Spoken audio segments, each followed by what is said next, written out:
আজ ঈদ। আমার সমস্ত বন্ধুদের জন্য রইল ঈদের অনেক অনেক শুভেচ্ছা ও ভালোবাসা, রইল অভিনন্দন। আজ রেসিপিস অফ মৌমিতায় আজ আমি তোমাদের সঙ্গে শেয়ার করব ঈদ স্পেশাল একটা রেসিপির নাম ফিরনি। এই রেসিপিটার সঙ্গে তোমরা সবাই পরিচিত, তাহলে চলো দেখে নাও কেমন করে করে এই ফিরনি। বন্ধুরা, আমার আজকের রেসিপির জন্য যা যা লাগবে সেগুলো আগে আমি তোমাদের দেখিয়ে দিই। লাগছে ডাস্ট চিনি, তোমরা এমনি চিনিও নিতে পারো, কিন্তু আমি এই চিনিটা একটু ডাস্ট করে নিয়েছি। লাগছে কাজু, কিশমিশ আর গোটা গরম মশলা। এলাচের মুখগুলো আমি ফাটিয়ে নিয়েছি, গোটা এলাচ রাখিনি। এখানে আমি 150 গ্রাম চাল নিয়েছি। চালের পরিমাণটা তোমরা তোমাদের ইচ্ছে মতো বাড়াতে বা কমাতে পারো, কিন্তু 3-4 ঘন্টা চালটাকে ভিজিয়ে রাখার পরে এটাকে শুকোতে দিতে হবে। তারপর যখন চালটা শুকিয়ে গেছে তখন এই চালটা আমি মিক্সার গ্রাইন্ডারে গুঁড়ো করে নিয়েছি।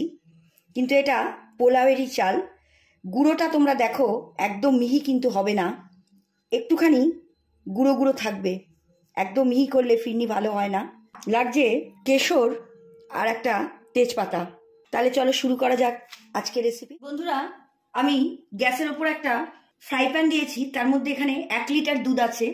দুধটা আমি ফুটিয়ে ঠান্ডা করে নিয়েছি। তোমাদের ইচ্ছে মতো দুধের পরিমাণ বাড়াতেও বা কমাতে পারো। এবার আমি এই দুধের মধ্যে অল্প করে একটু স্যাফরন দিয়ে দেব। দিয়ে এবার আমি দুধটাকে নাড়বো যতক্ষণ এটা একটু ফুটে ওঠে। এটা দেওয়াতে দুধের কালারটা একটু ইয়েলো হয়ে গেছে। এবার গ্যাসের ফ্লেমটা কিন্তু এখন আমি একদম লোতে রেখেছি। এবার আমি এর ভিতরে অ্যাড করব গোটা গরম মশলা, এলাচ আর দারচিনি, আর দেব তেজপাতা। এগুলো দিয়ে আমি একটু নাড়বো। এবার আমি এর মধ্যে অ্যাড করব গুঁড়ো করে রাখা এই চাল। গ্যাসের ফ্লেম কিন্তু এখন একদম লোতে আছে, হাই করবে না। এবার আস্তে আস্তে এইভাবে নাড়বে, নাহলে তলায় লেগে যাবে। দেখো বন্ধুরা, এরকম অবস্থায় যখন আসবে, চালটা কিন্তু এখন প্রায় সেদ্ধই হয়ে গেছে। এই অবস্থায় আমি এর ভেতর অ্যাড করব চিনি। এটা তোমরা তোমাদের আন্দাজ মতো দেবে, তোমরা যেরকম মিষ্টি খাও। আমি এরকম বড় চামচের 2 চামচ দিলাম। আর দিচ্ছি অল্প করে একটু কাজু কিশমিশ। এই সব দিয়ে গ্যাসের ফ্লেম কিন্তু এখন একদম লোতে রাখবে, আমাকে একটু নাড়তে হবে। চিনি দেওয়ার পরে একটু ফুটতে দিতে হবে। দেখো বন্ধুরা, চিনি দেওয়ার পরে এরকম অবস্থা এসছে। আমি এটা আরো কিছুক্ষণ রাখবো। গ্যাসের ফ্লেম কিন্তু একদম লোতে আছে। এটা তোমরা গোবিন্দভোগ চাল দিয়েও করতে পারো। অনেকে এতে পাউডার মিল্ক দেয়, কিন্তু সেটা কম্পালসারি নয়। আমি দিইনি, তোমরা চাইলে দিতে পারো মিল্ক পাউডার।